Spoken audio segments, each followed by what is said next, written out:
اپنی خوشیاں، اپنا پیسہ، اپنا اگلا قدم قبر کی طرح راز رکھو، کیونکہ دنیا کا سب سے خطرناک تیر دشمن کی کمان سے نہیں، کسی اپنے کے نظر سے نکلتا ہے۔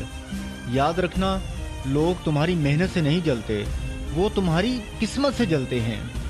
حضرت یعقوب علیہ السلام نے حضرت یوسف علیہ السلام سے کہا تھا کہ اپنا خواب اپنے بھائیوں کو مت سنانا۔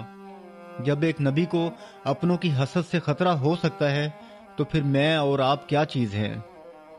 ہم غلطی یہ کرتے ہیں کہ تسلی پانے کے لیے اپنا راز کھول دیتے ہیں، مگر یہ بھول جاتے ہیں کہ آج کے دور میں دنیا میں ہمدرد کم اور تماشائی زیادہ ہیں۔